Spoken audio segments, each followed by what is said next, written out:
Brooke from the Junk Parlor. Welcome to my channel. So in today's video, we did a little bit of thrifting, antique shopping, sourcing for my website, thejunkparlor.com, and also for my home. But of course, because I have really been looking for some certain pieces to put upstairs, I haven't had any luck, but I am determined to find just the right pieces to put in my dining room area. That's kind of the next little area of focus. The guest bedroom reveal will be coming out soon, and I've also been working on our main floor bathroom, which is also Cash's bathroom, and I shared a little bit of that on Instagram. So be sure to follow me over there, also at the Junk Parlor. Okay, so in today's haul video, these things are for sale if you are new to my channel. So I'm giving you the price that the item is to purchase, and then you would have shipping added on in addition to that. Basically, all I need is your email address and your zip code, and I can get you packed up and an invoice emailed to you, and then you just follow those prompts to pay. So super easy peasy. I am also always shopping for some specific customers because I know what they like. They've bought enough off of me over the years. So a couple things have sold, and I will go ahead and share those with you as well. And I do have a hookup for some packing materials because when I ship, I use, for the most part, recycled, reused packing materials. And that person gave me some goodies as well. So I will be sharing those with you too.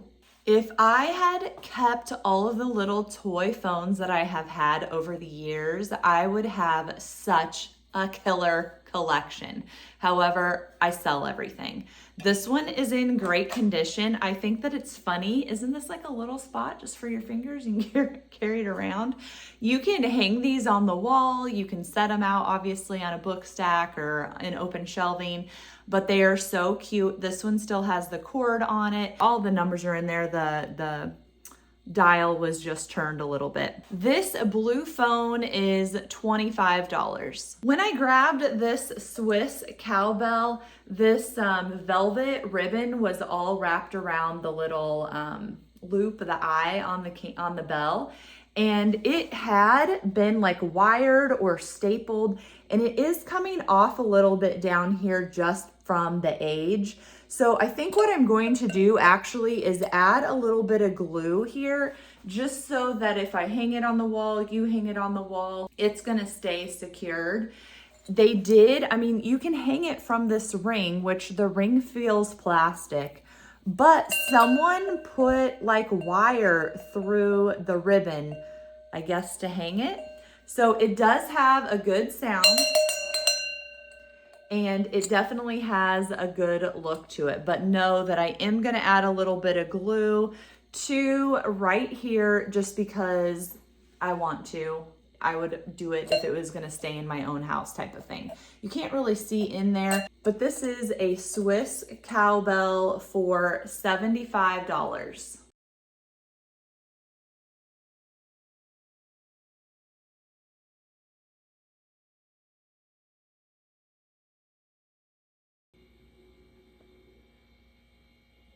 If you have followed me for very long, then you know that I love the color green. I love rusty crusty. I love wood and neutrals as well, but I consider green to be a neutral in many cases. This picnic basket is in great condition. I do already have another one over on the website, and it has a little bit more rust here in the front than this one, but these always look great stacked if you have like a corner that you need filled or as a riser. And I've also styled them in my little mudroom locker, like the little square sections up above the coats. These fit in there perfectly. So right now I have books in there, but now having two in there would be nice because they'd be matchy-matchy. So anyway, if you are looking for another one or you want one that's a little more rusty, check out thejunkparlor.com. Otherwise, this one is going to be $50.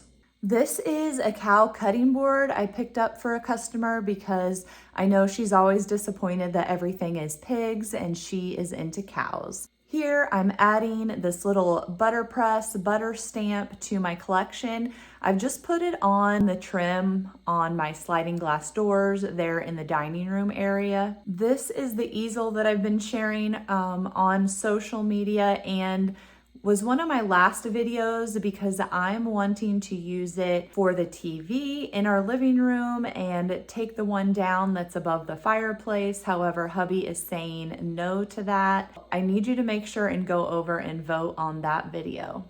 I have been looking so hard for a painting to go with my deer and the ducks. I really want a canvas. I really want something unframed. I really want something dark and moody. And even though this is not on canvas, it's on like a sheet of plywood, it definitely has the dark moody vibe and it's the animal theme that I'm wanting. And so I picked it up. I'm not quite sure where I'm gonna put it. Right now I just have it leaning here on the backsplash and I really like the way that it looks. It's a good size for the space, but I'm just kind of in limbo or on hold until I accumulate some more pieces to work with so I can decorate on the other side of the sliding glass doors. So I originally bought this box to put it above the toilet in the main floor bathroom in Cash's bathroom because I felt that it needed some height because the geese decoys that I hung, I like the height of them. I've always been taught that you're supposed to hang things at eye level. So the geese are at eye level, but then I just feel like there's a lot of dead space between the top of the toilet and the geese. In the black box, I really like the coloring on it, but it just didn't seem substantial enough. So when I saw this box, it was narrow. It was gonna fit on the top of the toilet perfectly. However, once I got the shower curtain hung, or I did the quilt for the shower curtain, I just didn't like it as much as I thought I would. I really kind of liked the black better. So I'm kind of in limbo. I think I'm gonna just keep my eye out for another option. I think on the above the toilet, I would probably like something stacked to get height versus just one piece to get height. It does look different to your eye. Here's the box up close. It did have a leather strap on it because actually this probably held some kind of equipment, obviously, but it was either a tool or maybe film. I didn't even really pay attention to it too much because when I saw it, I was like, I like the color, I like the size, and so I didn't really care what was on the inside because I knew I wasn't gonna put anything in there myself. You could still totally use this box. You could even have it open and set stuff in there, or do like a jar in the middle with a vase and then set books vertically on the side. I mean, sky's the limit. So I still really like the box. It's just not fitting the space like I thought it would. There are rubber feet on the bottom of it, so it is something that would be protected if it's gonna be in an area in your house that it's gonna get pushed around a little bit. This is gonna at least prevent anything from getting scuffed. This box is $40. I have a thing for cutting boards. I like to use them just as an anchor when you're layering things. I also like to stand them up. They make good backdrops if you want to like put one at your backsplash on your kitchen counters and then set stuff in front of it, like an oval platter or dishes or a mirror or whatever artwork. I just think it makes a good color contrast a lot of times. This one does have a hole in it so you can easily hang it, and it does kind of have like some rounded corners. So $45 on this cutting board, and it is in great condition. Now I picked up this Roseville wall pocket because I love the color green. It is broken. Somebody did a really good job of gluing it. So right here, basically the handle piece is broken off. You can see it much easier on the back side. It is marked. The numbers on this Roseville piece are $12.95 and it is 8 inch. But now that you've seen where the cracks are on the back, maybe you can find the cracks on the front a little bit better. But it doesn't even matter since it was such a good glue job because you're hanging it from the nail hole anyway. but I bought it just thinking I would hang it up in my own house. But since I'm showing it to you anyway, I might as well throw out a price. This is going to be $35 because of that crack. So if anybody wants that, I think it will ship completely safely, even though that handle came off at some point. Whoever glued it did a great job. And as you can see, if you want to get creative, you can just stand it up upside down. So on Saturday, I have a website restock, and we are in September. So September 7th at 9 a.m., I have a website restock where I load about 100 items onto my website. And then October, everything is going to be Christmas. So I've been picking up a few Christmas items here and there. This one is marked UNESCO 1979, a little Merry Christmas napkin holder or mail holder. Here is the little sticker on it, but you can also use these to hold a platter. So let me grab one. Sometimes you need more than one, platter to go in to really make it look nice. But you could do a Merry Christmas like this, and then you could do like even a little picture or something red in here, or even tuck a wreath in. I mean, it's really fun to use things outside of the box or think outside of the box when it comes to your displays. So that's just one idea. And these seem like you can screw the little stand and make it closer together. Yes, your screw would come out the back, but then you would have a narrower section here if you wanted to do some kind of fun repurpose and you needed it to be shallow or more narrow. And in case I didn't say, this is $25. So the platter that I put in there, this is about 15 inches by 10 inches. It is marked very faintly Homer Laughlin.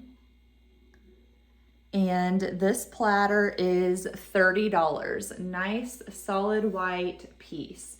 Again, don't just have to serve food on it. You have so many other options on ways you can use a platter. I don't think this piece is necessarily old. It does have a Japan sticker on it.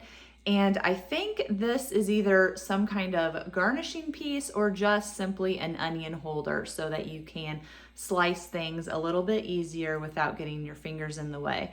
You could definitely use this like a spike flower frog, where maybe on this one you can't stand it up, but you could set it and then tuck something in this way. Let me get a postcard and show you. So we're not getting a flat surface, but you definitely get the idea. So you just take the picture, if I can line it up correctly, and have it in like this. You don't even have to have it tucked in all the way, but it's just kind of a fun way to do a different display. Like if you, since this is a kitchen thing, maybe you want to put it on your kitchen counter, and then you can put a recipe card right here and just have it hold the recipe card up for you. Or maybe you have a picture of you cooking with the grandkids. You can have that on display in your kitchen as well. So this little guy is $5. I know a lot of people collect bottle openers with old advertising on them. This one is a Falstaff beer bottle opener. And then on the back side, it says the choicest product of the brewery's art.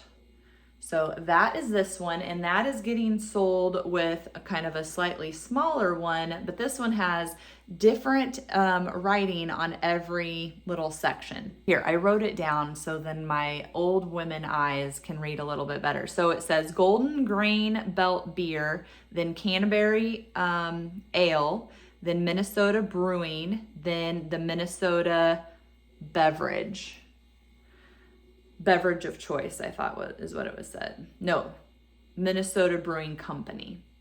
So I tried to abbreviate things and then I forgot what my abbreviations are. But anyway, the two bottle openers with the old advertising, Minnesota stuff and Falstaff stuff, $10 for the pair. You know me in green. This is a nice green enamel with a white interior and black detailing, little milk ladle. And it is $15. This is a little bottle that says Watkins trail mark. And so it probably had a paper label at some time, no longer. Does have a screw top lid. So for all of you Watkins collectors, this is $8. This is a cute little measuring cup. It's got the Rumford measuring cup written on the front. It says quarters, thirds, and everything else is just little tick lines, but super cute. I know I've had a Rumford biscuit cutter before, but this is my first little measuring cup, and it is $15. Probably a little more common piece is just an aluminum measuring cup. It's a 2-cup. You can see the little measurements there. Otherwise, it doesn't have like a maker's mark or anything. And this little guy is 10. Also have this wire metal camp fork. Could definitely hang it up. You could also stick it in something and then kind of again, this picture might be a little too stiff, but take a postcard or something and then you can put it in the little fork tines. So have this stuck in a bottle or a pitcher, and then you can make a little fun display. So $10 on our camping fork. Another little kitchen tool piece. I think this is a tenderizer. Now I just saw some, it just says patent pending. It looks like a little Bakelite handle to me, but this little tenderizer is $10. Then we have a couple little creamers, or maybe even called a juice pitcher, this bigger one. They are a little bit different, but they're some kind of starburst pattern. You can just kind of see the markings and the details on the handle, on the upper part of the pitcher. Everything is just a little bit different in its details and size. This one is almost 4 inches, and this one is about 5 3/4, 10 on the smaller. And this larger one is $20. So $10 and $20. This little dog door stopper, it does have some great patina, you know, some wear and tear on it. It's got a little bit of surface rust. It's nice and heavy. I do not know how you can tell if they are older or newer. So I'm just showing it to you. There's a screw here. There is a screw here in the neck. But they do make reproductions of these, and I don't know how you tell the difference. But regardless of if it's old or it's new, it's $75, and I really like the patina on it. My goodness, so look at how cute this is. These are child size sock stretchers with the tall socks. I mean, how cute are they? This piece also reads Timberlake and Sons. So it says Timberlake and Sons there on that little hook. Definitely not gonna be able to see that on the camera, I'm sure. But how cute. I just love them. So the sock stretchers are $65. Next up, we have this hand-painted glazed Blue Ridge platter. It's about 11.5 inches long. It is unmarked, and it is $20. This is a very unique vase. So it kind of looks like a tree stump or a chunk of bark or a log, but it is slip cast porcelain. So it's a very grainy is how I would explain it, because there's like no glaze on it. And this one is marked on the bottom with a sticker that says Made in Ireland for Neiman Marcus. And then there's also a stamp. And without removing the sticker, I can't really tell you what it says other than it says like of Ireland in the circle. But doing a Google image search, this seems to be a porcelain piece by Ozen Kelly. And I'm probably not pronouncing the person's name right, but this is $40. And it honestly makes me think of, it's not as good, or I mean, it's probably a good quality piece, but it's not as cool as Cindy's planter when I stayed at the cottage in New Harmony. And I will link that video. It's just a short little video of her Airbnb and the planter in it, and the decor in the entire cabin is just like spot on perfect. And this piece kind of reminded me of that one. This truck was another piece that I picked up. Old trucks are great. You can put your business cards in them. You can do photos in them, line them up so people can flip through them when they visit your house. You can put plants, bottle brush trees, little pumpkins, stacks of hay bales. I mean, they are just really easy pieces to decorate seasonally. The last thing I'm sharing are these just ribbed plates. Just a stack of them. I didn't see any markings on them. They are textured ribbed on the bottom and then smooth on top. There are 6 of them for $15, and they're not saucers, they're more like a dessert plate. Thanks so much for watching today's video. Remember, if you're not already a subscriber, I would love for you to do so, especially because I have that guest bedroom reveal coming up, and it has been something that I've been working on for a long time. Bella's barking, that means I need to go. I appreciate you guys and hope you have a great rest of your week. See you next time.